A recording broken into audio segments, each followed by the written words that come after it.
Hello hello hello hello hello. ये class वैसे बच्चों के लिए है जिनको कि फर्स्ट टर्म एग्जाम अभी देना है। स्टेट बोर्ड के वे बच्चे जो लोग फर्स्ट टर्म एग्जाम अपने स्कूल का देने जा रहे हैं, वैसे बच्चों के लिए जो मोस्ट इंपॉर्टेंट क्वेश्चन है, वैसे क्वेश्चंस का मैं एक सीरीज लेकर के आया हूं। आपको बहुत ध्यान तक से देखना है, इसको लास्ट तक देखना है, आपको बहुत ही मजा आएगा ये देखने में। मैं इसमें सारे इंपॉर्टेंट क्वेश्चंस बताने वाला हूं। सबसे पहले तो क्योंकि आप लोग अभी जस्ट 12th में आए हुए हैं, तो और आप लोग का 2-3 चैप्टर का अभी एग्जाम होने वाला होगा जो कि फर्स्ट टर्म एग्जाम है। आपको ये नहीं पता होगा कि उनमें से कौन कौन सा चैप्टर हमको पढ़ना है और उनमें से कौन कौन सा क्वेश्चंस मेरे लिए ज्यादा इंपॉर्टेंट है और कौन कौन लिस्ट इंपॉर्टेंट है। जो भी अच्छे टीचर्स होते हैं स्कूल के, एक्सपीरियंस टीचर होते हैं, वो लोग कोशिश करते हैं कि जो क्वेश्चन सेट किया जाए वो आपके बोर्ड एग्जाम से सिंक्रोनाइज करके किया जाए, ताकि अगर आप फर्स्ट टर्म एग्जाम दे रहे हैं तो आपको उसका लाभ बोर्ड एग्जाम में भी मिले। तो एक प्रकार से ये एक मिनी बोर्ड एग्जाम बन जाता है आपका फर्स्ट टर्म एग्जाम। तो आपके फर्स्ट टर्म एग्जाम का जो इंपॉर्टेंट क्वेश्चंस है उसी का मैं आज सीरीज लेकर के आया हूं। तो आपको लास्ट तक देखना है, अच्छे से देखना है। मोस्ट ऑफ द क्वेश्चन आप किसी भी स्कूल से हो यहीं से आएगा, जो मैं अभी यहां पर आपसे डिस्कस करने वाला हूं। ठीक है जी। तो आज बेसिकली हम लोग 3 चैप्टर्स के इंपॉर्टेंट क्वेश्चंस को डिस्कस करेंगे यहां पर।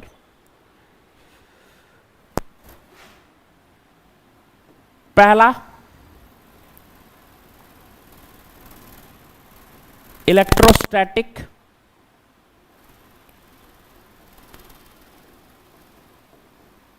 मोस्ट ऑफ द स्कूल्स में ये पढ़ाई हो गया होगा इलेक्ट्रोस्टैटिक्स, और इसी का एक सब पार्ट है जिसको कि चैप्टर 2 आप कह सकते हैं, वो है इलेक्ट्रोस्टैटिक पोटेंशियल। इलेक्ट्रोस्टैटिक पोटेंशियल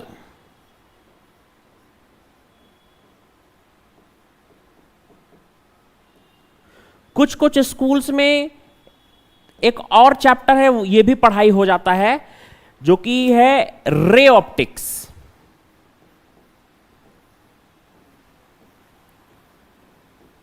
ये सेकेंड बुक का आपका पहला चैप्टर है, रे ऑप्टिक्स। तो मोस्टली इन 3 चैप्टर्स के इंपॉर्टेंट क्वेश्चंस को हम लोग यहां पर कवर करने वाले हैं। आप सबको मेरी आवाज आ रही है? Next paper leak. Paper leak जैसा कुछ भी नहीं है, सही बताऊं तो मैं ये पेपर लीक टर्म का यूज करना भी मुझे अच्छा नहीं लगता। जैसे बोर्ड्स में भी हम लोग क्वेश्चंस बताते हैं, मोस्टली क्वेश्चंस आ जाता है, लेकिन ये इसको बोलना चाहिए पेपर का एनालिसिस। एक गेस वर्क हम लोग करते हैं कि इंपॉर्टेंट क्वेश्चंस क्या होता है, उसके आधार पर हम लोग ये लेकर के आए हैं जो भी इंपॉर्टेंट क्वेश्चंस का सीरीज है। ठीक है। इवन मैं आपको आज ऐसा क्वेश्चन भी बताऊंगा जो कि जैक बोर्ड के 2027 में, अभी तो पेपर प्रिंट होना क्या, अभी तो टीचर के अभी तो मतलब टीचर सोचे भी होंगे नहीं, टीचर के माइंड में नहीं आया होगा, वैसे क्वेश्चन जो कि 2027 में आ सकता है इंपॉर्टेंट क्वेश्चन, वैसा क्वेश्चन भी मैं आज यहां पर लेकर के आऊंगा आपके लिए, आपको बताऊंगा, जो कि आपका 2027 में भी एग्जैक्टली क्लिक कर जाएगा। ठीक है। तो चलिए शुरू करते हैं।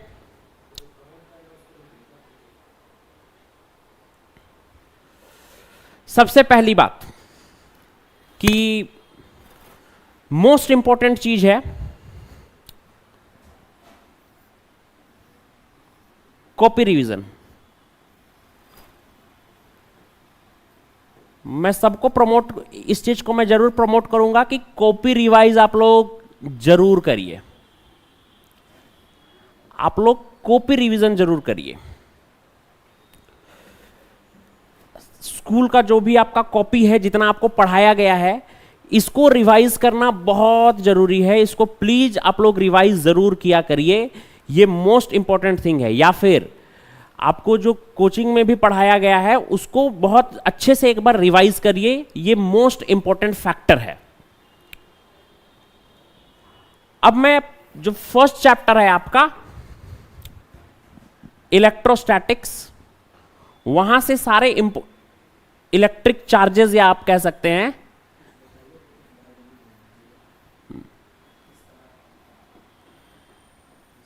इलेक्ट्रिक चार्जेस का मैं पहले सारा इंपॉर्टेंट टॉपिक यहां पे लिखता हूं, और उनमें से भी सबसे ज्यादा मोस्ट इंपॉर्टेंट क्या क्या है।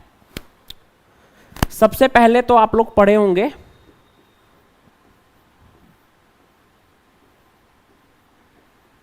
Properties of charge. इसमें आप लोग सबसे पहले पढ़े होंगे properties of charge. Properties of charge आपको एक तो याद होना चाहिए, और इसमें भी आपको दो टॉपिक खास याद होना चाहिए। एक है क्वांटाइजेशन ऑफ चार्ज, और दूसरा है conservation of charge. Conservation of charge, quantization of charge से हर बार बोर्ड्स एग्जाम में एक न्यूमेरिकल पक्का पूछा जाता है। आपको इन दोनों का डेफिनेशन भी याद होना चाहिए, और एक न्यूमेरिकल फिक्स है। जैसे कि मैं आपको करा देता हूं, आपको दिया हुआ रहेगा कि कोई एक बॉडी है जिसमें कि चार्ज है 8 कूलम, कुछ भी दे सकता है, 8 कूलम, 2 कूलम, 1 कूलम, कुछ भी दे सकता है। और आपको पूछा जाएगा कि उस बॉडी में नंबर ऑफ इलेक्ट्रॉन्स कितने हैं। तो आपको पता है कि चार्ज इज इक्वल टू क्या होता है, Ne। तो Ne इज इक्वल टू 8, तो N इज इक्वल टू हो जाएगा 8/E। आपको पता है ना E का वैल्यू कितना होता है, एक इलेक्ट्रॉन में कितना चार्ज होता है, 1.6 इंटू 10 का पावर -19, मतलब 5 इंटू 10 का पावर 19। डाटा चेंज करके आपसे बोर्ड्स में भी अक्सर ऐसे सवाल पूछे जाते हैं, और आपसे स्कूल के एग्जाम में भी ऐसे सवाल पूछे जाते हैं। तो सबसे पहला है हमारा properties of charge. Properties of charge में आपको क्वांटाइजेशन और कंजर्वेशन ऑफ चार्ज जरूर याद होना चाहिए। साथ ही साथ एक न्यूमेरिकल क्वांटाइजेशन ऑफ चार्ज से इस टाइप का आपको पेपर में देखने को मिल सकता है। ठीक है जी। दूसरा है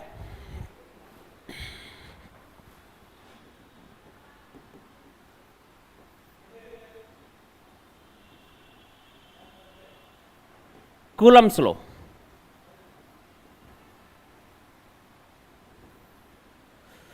कूलम्स लॉ में एक डेरिवेशन है आपका vector form of Coulomb's law. Vector form of Coulomb's law,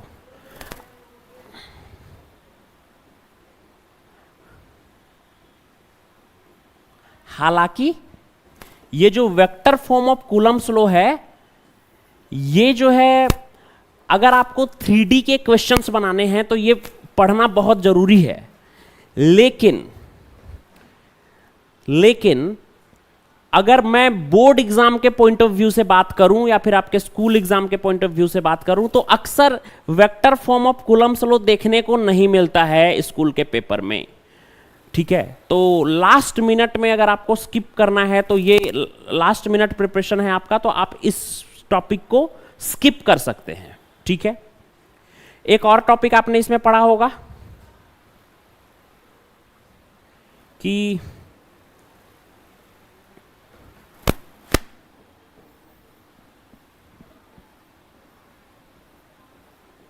force between any two charges, force between any two charges at any medium, at any medium। आप ये वाला टॉपिक थोड़ा सा कवर करके चले जाइएगा। Force between any two charges eight any medium, अक्सर यहां से सवाल पूछा जाता है।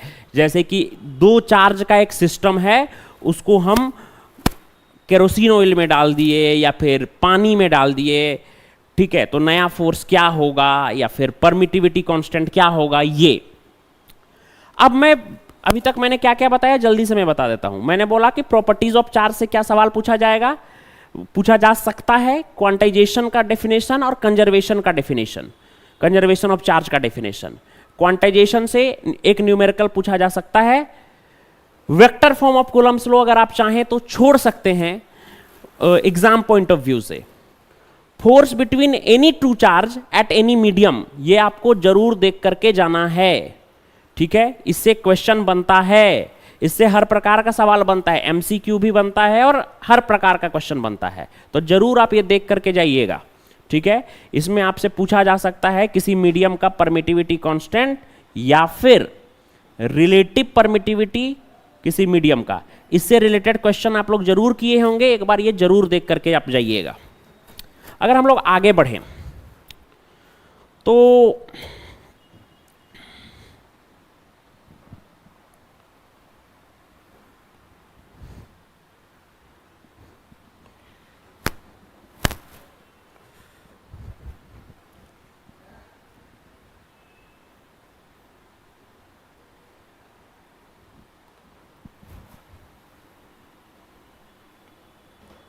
अगर हम लोग थोड़ा आगे बढ़ें और भी कुछ इंपॉर्टेंट क्वेश्चंस डिस्कस करना चाहें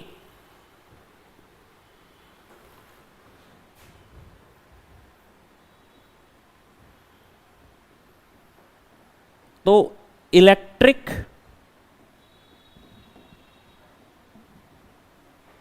फील्ड लाइंस के प्रॉपर्टीज को आप जरूर याद कर लीजिएगा। इलेक्ट्रिक फील्ड लाइन के प्रॉपर्टीज को आप जरूर याद कर लीजिएगा। कोई भी 6 प्रॉपर्टी, एनी 6, कोई भी 6 प्रॉपर्टी आप जरूर याद कर लीजिएगा इलेक्ट्रिक फील्ड लाइन का। अगर आप लोग को एट अ टाइम लगे कि कोई टॉपिक मुझे समझाना चाहिए तो आप जरूर मुझे बोलिएगा, तो मैं आपको समझा दूंगा। इलेक्ट्रिक फील्ड लाइन का प्रॉपर्टीज कोई भी 6 प्रॉपर्टी आप लोग जरूर याद कर लेंगे। अगला है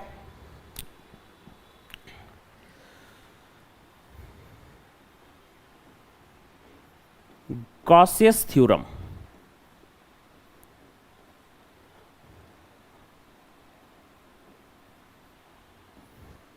गॉसियस थ्योरम का 2 क्वेश्चन मैं बताऊंगा जो कि मोस्ट इंपॉर्टेंट होने वाला है, अभी के लिए भी और बोर्ड्स के लिए भी, ठीक है। पहला क्वेश्चन है,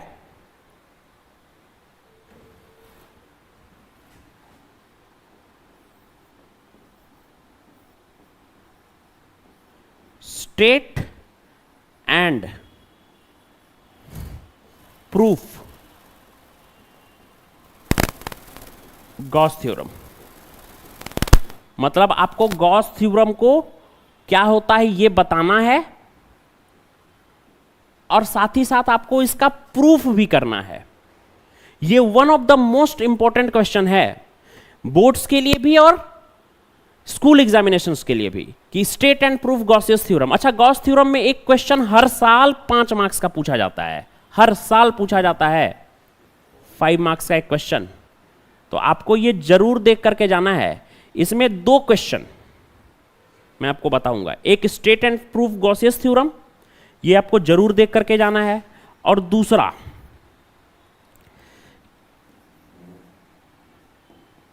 find electric field due to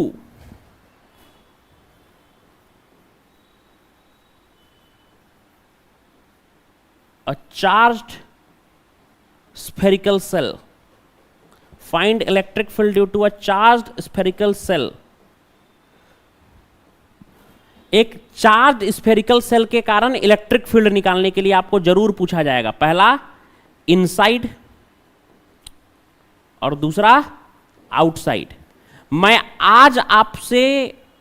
आज मैं आपको ये चीज कह रहा हूं कि आपका जो 2027 में बोर्ड्स एग्जाम होने वाला है, उस बोर्ड्स एग्जाम में भी ये क्वेश्चन 100% आने वाला है, एकदम श्योर शॉर्ट क्वेश्चन है। तो सिर्फ आपको स्कूल एग्जाम के लिए ये इंपॉर्टेंट नहीं मानना है, बोर्ड्स एग्जाम के लिए भी ये बहुत इंपॉर्टेंट है। ठीक है, क्वेश्चन सेट करने का पैटर्न कुछ ऐसा है जिसको कि आप अगर समझ लीजिएगा तो आपको ये समझ में आएगा कि ये कितना इंपॉर्टेंट क्वेश्चन है। ये वेरी वेरी इंपॉर्टेंट क्वेश्चन है। इसको ना सिर्फ स्कूल एग्जाम के लिए, बोर्ड्स के लिए भी आपको ये जरूर देखना है। ये 2027 में भी आपको पेपर में देखने को मिलेगा।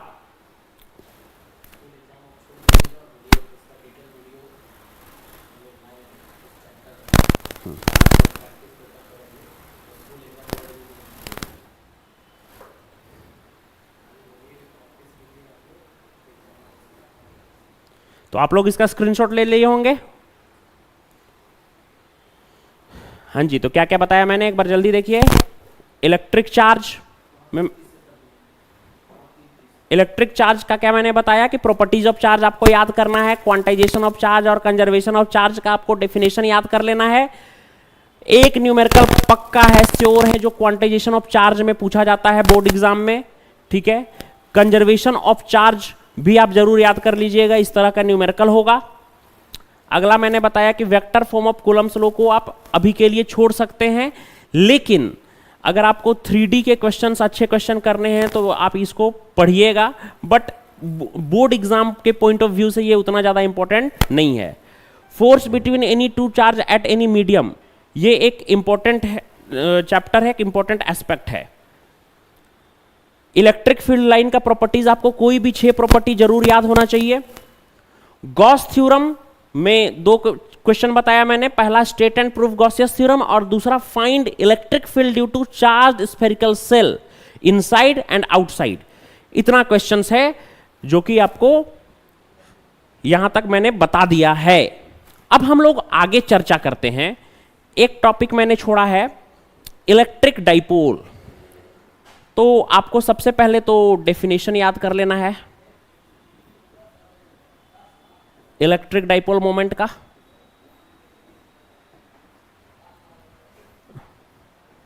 इलेक्ट्रिक डाइपोल मोमेंट का आपको डेफिनेशन याद कर लेना है। दूसरी बात, आपको इसमें भी मैं 2 इंपॉर्टेंट क्वेश्चंस बता रहा हूं। फर्स्ट क्वेश्चन है electric field due to a dipole at axial line. Electric field due to a dipole at axial line, ये आप लोग को याद होगा कि electric field due to a dipole at axial line, ये जरूर आप लोग पढ़ करके जाइएगा। ये बहुत इंपॉर्टेंट क्वेश्चन है, 5 मार्क्स में ये भी पूछा जा सकता है। और दूसरा एक और इंपॉर्टेंट है, ये भी 5 या 3 मार्क्स में पूछा जाता है अक्सर।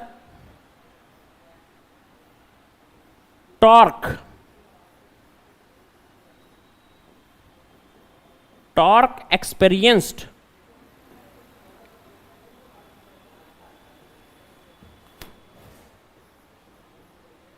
by an electric dipole, torque experienced by an electric dipole। सबसे लंबा चैप्टर ये पहला वाला ही है, इसलिए इसमें थोड़ा ज्यादा क्वेश्चन बन रहा है। Kept in uniform electric field, ये क्वेश्चन, ये 2 क्वेश्चन आपको जरूर देख करके जाना है, जरूर से जरूर। क्या आप लोग को समझ में आ रहा है मैं जो बोल रहा हूं? कोई परेशानी हो रही है? आप लोग एक बार कमेंट करके बताइए, जितने भी बच्चे इसको देख रहे हैं।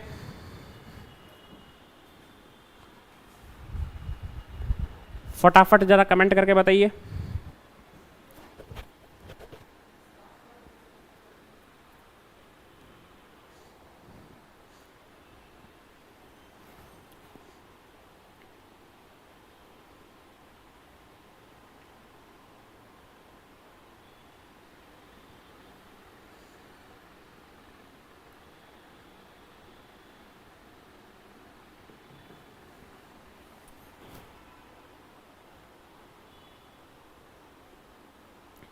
चलिए, अच्छी बात है, आगे बात करते हैं। अगर हम लोग आगे बात करें तो यहां तक तो आपको बात समझ में आ गई होगी मेरी, जितना मैंने आपको बताया, ठीक है। अब अगला चैप्टर जो है हमारा वो है सेकंड चैप्टर, जिसका मैंने आपको कहा था कि मैं इंपॉर्टेंट क्वेश्चंस बताऊंगा। ये है इलेक्ट्रिक पोटेंशियल। मैं जो क्वेश्चन बता रहा हूं एकदम श्योर शॉर्ट क्वेश्चंस है। इलेक्ट्रिक पोटेंशियल बोर्ड्स में आप ये क्वेश्चंस को बोर्ड्स पॉइंट ऑफ व्यू से देख करके जाइएगा, आपको बहुत ज्यादा लाभ मिलेगा। इलेक्ट्रिक पोटेंशियल हम लोग बात करने वाले हैं इलेक्ट्रिक पोटेंशियल के बारे में, कि इलेक्ट्रिक पोटेंशियल चैप्टर में कौन कौन से इंपॉर्टेंट क्वेश्चंस हैं। इसमें कुछ सिलेक्टेड क्वेश्चन है जो कि बहुत ज्यादा इंपॉर्टेंट हैं। सबसे पहला क्वेश्चन है,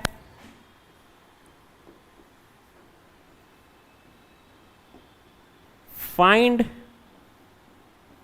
expression for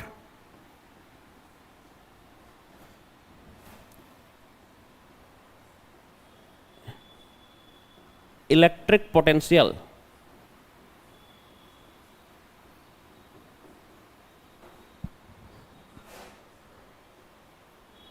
due to a point charge, due to a point charge. Find expression for electric potential due to a point charge. ये एक बहुत ही इंपॉर्टेंट क्वेश्चन है जो कि पूछा जाता है। और दूसरा इसी तरह का है, find expression for electric potential due to an electric dipole. बस पॉइंट चार्ज के बजाय आपको एक इलेक्ट्रिक डाइपोल के कारण, आपको एक इलेक्ट्रिक डाइपोल के कारण इलेक्ट्रिक पोटेंशियल निकालने के लिए बोला जाएगा, ठीक है। अब एक चीज आप लोग ध्यान दीजिएगा कि electric dipole at any point, आपको याद होगा वो formula k p cos theta by r square जो आता था। एक इलेक्ट्रिक डाइपोल ऐसे होता था, माइनस क्यू और प्लस क्यू, और इसके कारण आप ऐसे निकालते थे किसी पॉइंट पे आर डिस्टेंस पे थीटा एंगल पे इलेक्ट्रिक पोटेंशियल। ये वाला डेरिवेशन बहुत चांसेस होता है कि ये क्वेश्चन स्कूल के एग्जाम में या बोर्ड एग्जाम में पूछा जाए, ठीक है। क्या बोला मैंने? Find expression for electric potential due to an electric dipole at any point. और ये 5 मार्क्स में पूछा जाएगा बाबू आपसे, ठीक है। एक और क्वेश्चन है इसमें जिसको मैं ऐड कर देना चाहूंगा, कि जो कि अक्सर पूछा जाता है इक्विपोटेंशियल सरफेस क्या होता है। बहुत इंपॉर्टेंट ये भी है। इक्विपोटेंशियल सरफेस क्या होता है ये पूछा जाता है। और साथ ही साथ इक्विपोटेंशियल सरफेस का जो प्रॉपर्टीज होते हैं, इसकी जो प्रॉपर्टीज होते हैं, इक्विपोटेंशियल सरफेस के जो प्रॉपर्टीज होते हैं, ये भी मोस्ट इंपॉर्टेंट क्वेश्चन है। मतलब ये मान के चलो आप ये पूछा ही जाना है ये क्वेश्चन, ठीक है। इस चैप्टर में यही सवाल बनते हैं। पहला क्या बोला मैंने? Find expression for electric potential due to a point charge. दूसरा, find expression for electric potential due to an electric dipole. और तीसरा, इक्विपोटेंशियल सरफेस और उसका प्रॉपर्टीज। ये आपको देख करके जाना है अच्छे तरीके से, ठीक है। आज मैं इंपॉर्टेंट क्वेश्चन डिस्कस कर रहा हूं सिर्फ, लेकिन अगर आप लोग को लगे कि कोई मैं टॉपिक डिस्कस कर दूं, कोई डेरिवेशन डिस्कस कर दूं, तो मैं वो भी कर दूंगा आपको, आप बस बोलते जाइएगा, ठीक है जी। आगे बात करते हैं। अगला है कैपेसिटर।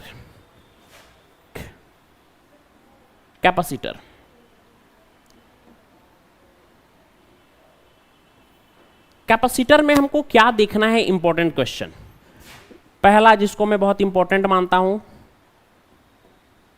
3 मार्क्स में अक्सर पूछा जाता है कि find expression for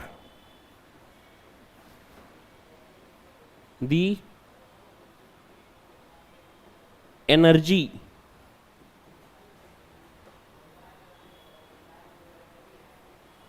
stored in a capacitor, एक कैपेसिटर में कितना एनर्जी स्टोर है उसके लिए जो एक्सप्रेशन है वो निकालने के लिए अक्सर पूछा जाता है। आपको याद होगा एनर्जी का formula half c v square, अक्सर ये क्वेश्चन पूछा जाता है। दूसरा इंपॉर्टेंट डेरिवेशन जो है जो कि पूछा जा सकता है वो है कैपेसिटेंस निकालने के लिए आपसे पूछा जाएगा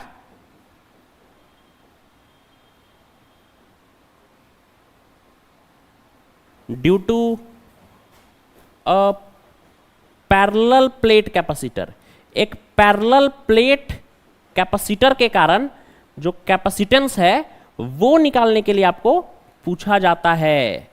पैरेलल प्लेट कैपेसिटेंस निकालने के लिए आपसे पूछा जाता है due to a parallel plate capacitor.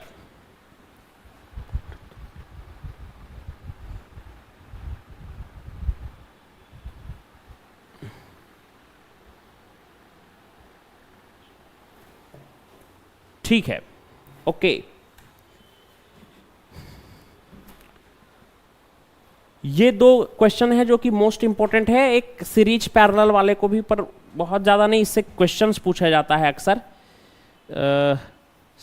Questions अक्सर रह नहीं देते इसको। सीरीज और पैरेलल कॉम्बिनेशन ऑफ कैपेसिटर से न्यूमेरिकल पूछा जाता है जो कि आप लोग को पता होगा, इसलिए मैं उसको नहीं डिस्कस कर रहा हूं। तो ये है, ये दो इंपॉर्टेंट क्वेश्चन है कैपेसिटर के, ठीक है। इससे एमसीक्यू जो पूछा जाएगा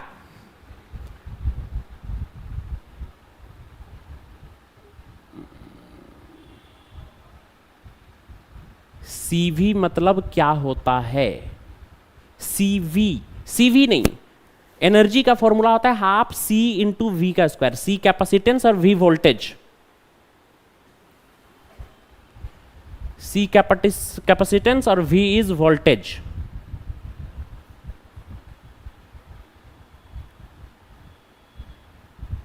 ठीक है, हम लोग देखेंगे जिस चीज को, पहले मैं इंपॉर्टेंट क्वेश्चन बता दे रहा हूं, उसके बाद देखेंगे, आप लोग बोलिएगा, उसके अकॉर्डिंगली मैं आपको बता दूंगा, ठीक है।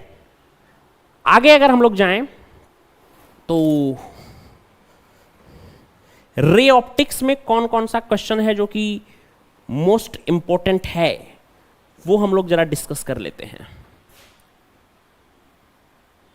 रे ऑप्टिक्स में कौन कौन सा डेरिवेशन, कौन कौन सा क्वेश्चंस मोस्ट इंपॉर्टेंट है। रे ऑप्टिक्स से एक चीज तो क्लियर है कि आपको एक क्वेश्चन 5 मार्क्स का हमेशा देखने को मिलता है। हर पेपर में, हर बोर्ड के पेपर में 5 मार्क्स का एक क्वेश्चन जरूर देखने को मिलता है, ठीक है। तो कौन कौन सा इसमें मोस्ट इंपॉर्टेंट 5 मार्क्स वाला क्वेश्चन है जो आप लोग कर लोगे तो आपका काम चल जाएगा, मैं आपको बता देता हूं। 5 मार्क्स का इंपॉर्टेंट क्वेश्चन कौन कौन सा है।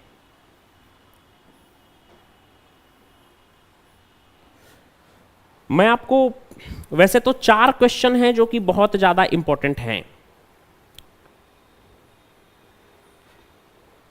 4 क्वेश्चन बहुत ज्यादा इंपॉर्टेंट हैं 5 मार्क्स के, जो 4 इसमें, और वास्तविकता में ये 4 डेरिवेशन बनता भी है 5 मार्क्स का। पहला है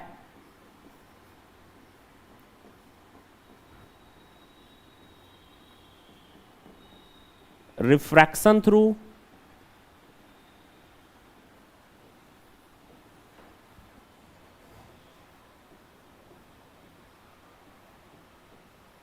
spherical surface, refraction through spherical surface. आप लोग ये डेरिवेशन किए होंगे, μ2 by V minus μ1 by U is equal to μ2 minus μ1 by R. ये डेरिवेशन अक्सर पूछा जाता है, ठीक है। μ2 by V minus μ1 by U is equal to μ2 minus μ1 by R, ये अक्सर डेरिवेशन पूछा जाता है। इसके अलावा दूसरा डेरिवेशन है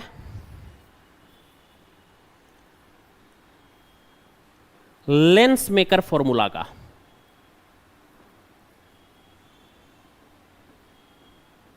लेंस मेकर फॉर्मूला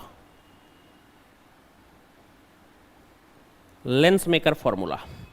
आपको मैं ये जो 3 डेरिवेशन बता रहा हूं, आप लोग तीनों डेरिवेशन जरूर पढ़ के जाइए, बहुत ज़्यादा इंपॉर्टेंट है ये तीनों डेरिवेशन, बहुत ज़्यादा। लेंस मेकर फॉर्मूला आपको अगर याद होगा तो नहीं होगा तो मैं बता देता हूं। इसका जो फोकल लेंथ निकालते थे हम लोग, 1/f is equal to μ2 by μ1 minus 1 into 1/r1 minus 1/r2। ये दूसरा है। और तीसरा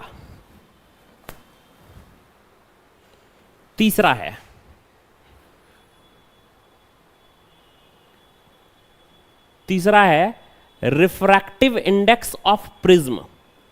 रिफ्रैक्टिव इंडेक्स ऑफ प्रिज्म,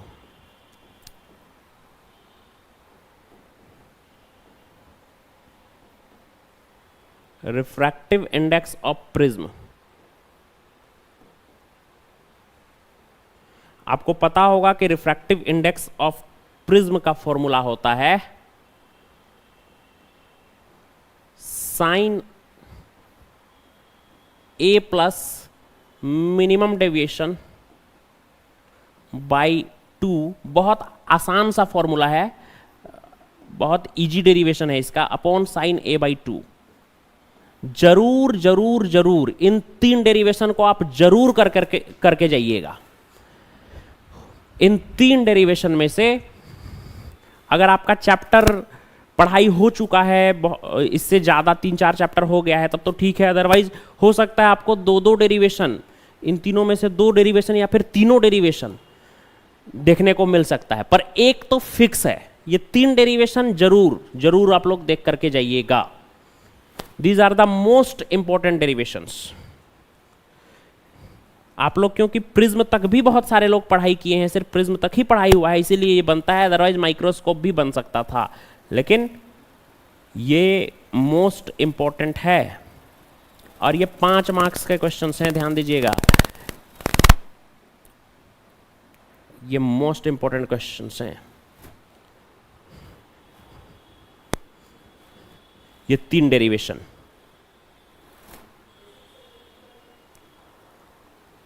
अब हम लोग इसी चैप्टर में 3 मार्क्स का क्वेश्चन क्या क्या आ सकता है उसको भी डिस्कस कर लेते हैं।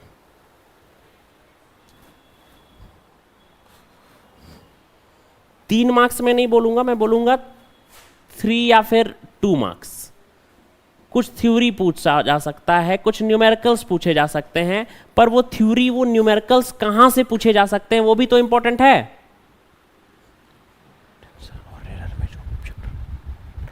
Sir refraction through spherical surface में डेंसर और रेयर में जो ऑब्जेक्ट रहता है वही है ना? हाँ हाँ वही है। ऑब्वियस सी बात है कि स्फेरिकल सरफेस है तो कोई एक डेंसर होगा, कोई एक रेयर होगा, जाहिर सी बात है। चलिए आगे हम लोग बात करते हैं 3 या फिर 2 मार्क्स में कौन कौन से इंपॉर्टेंट क्वेश्चंस हैं। सबसे पहला इंपॉर्टेंट क्वेश्चन है कि आपको कुछ डेफिनेशन याद रखना है। जैसे कि आपको याद रखना है कि क्रिटिकल एंगल क्या है, आपको क्रिटिकल एंगल का डेफिनेशन याद रखना है, ठीक है।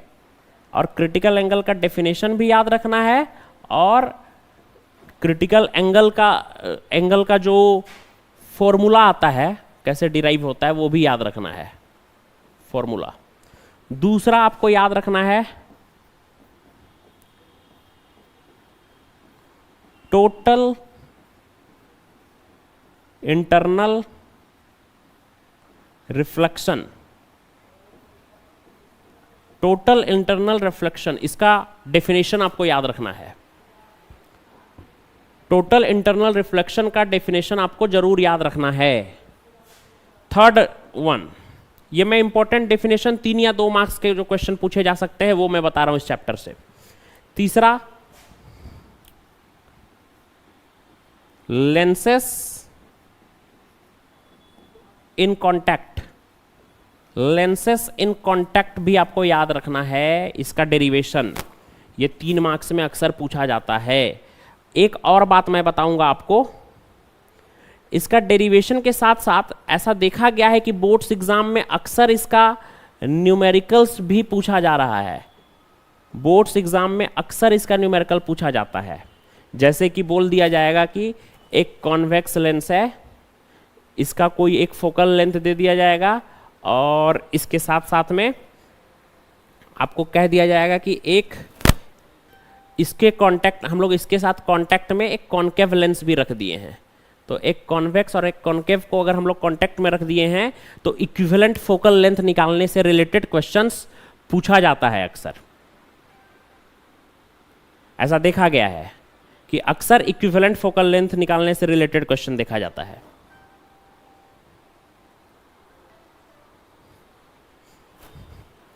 न्यूमेरिकल्स में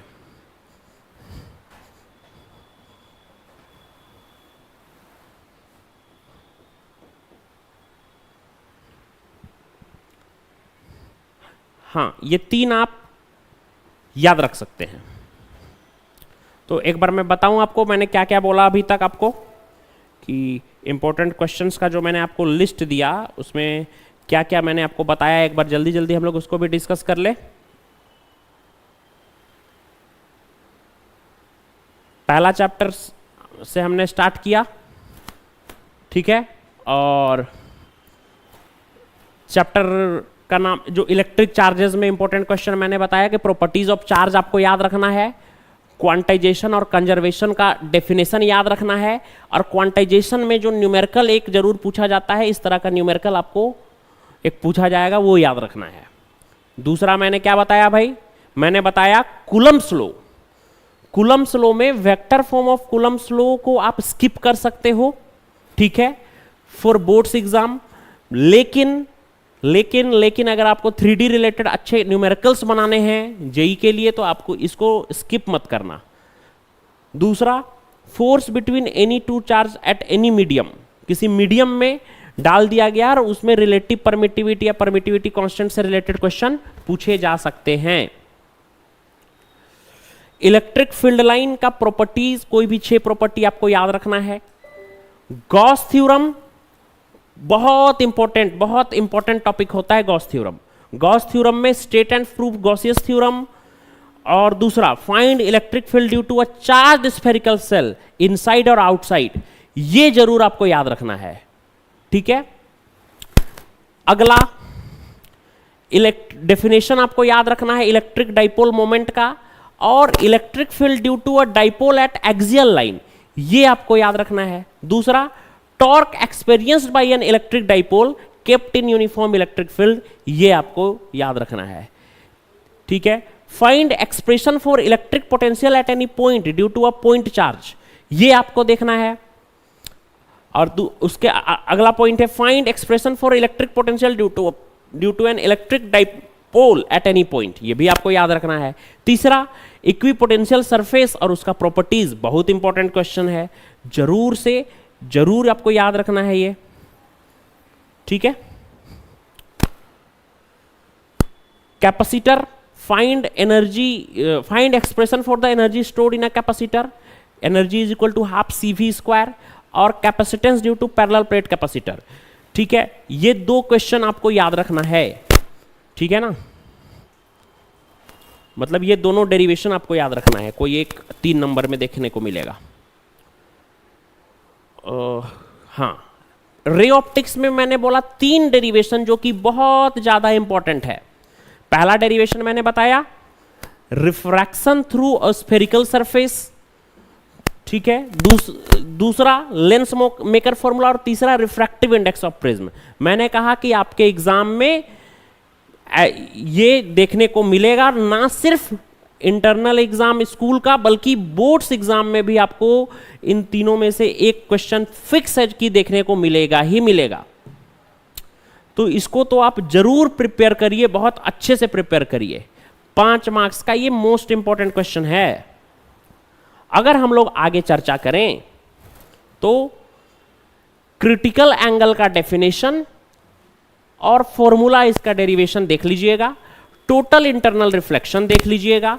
लेंसेस इन कांटेक्ट, इसका डेरिवेशन भी देखना है और न्यूमेरिकल भी देखना। सिर्फ न्यूमेरिकल मत देखना आप लोग, इसका डेरिवेशन भी देखना। ये 3 मार्क्स में पूछा जाएगा। जो कि अक्सर पूछा जाता है, तो ये आप जरूर देख करके जाइएगा, ठीक है। और आजकल तो फिलहाल पूछा नहीं जा रहा है, लेकिन अगर समय आपके पास बचता है तो आप ये भी देख लीजिएगा, मिरर फॉर्मूला 3 मार्क्स में ये भी एक क्वेश्चन पूछ लिया जाता है। इसके अलावा इन चैप्टर्स के जो इंपॉर्टेंट ऑब्जेक्टिव क्वेश्चंस हैं, उन ऑब्जेक्टिव क्वेश्चंस का भी हमने एक लिस्ट तैयार किया है, और 50-60 objective questions, important objective questions बनाए हैं। वो भी हम लोग आप लोग का ग्रुप बना हुआ है, उसमें शेयर करेंगे, उसको जरूर देख करके आप लोग जाइएगा। ये है आपका सारा इंपॉर्टेंट क्वेश्चंस जो मुझे आज आपसे डिस्कस करना था।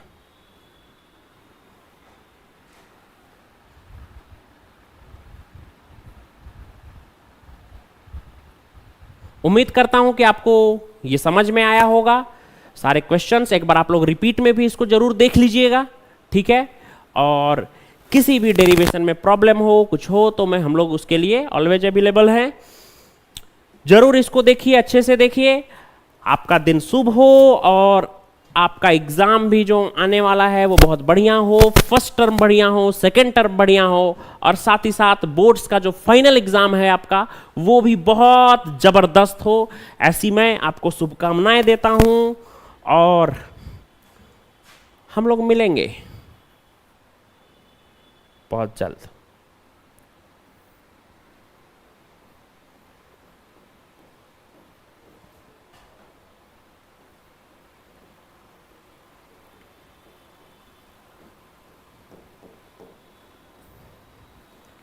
All the best.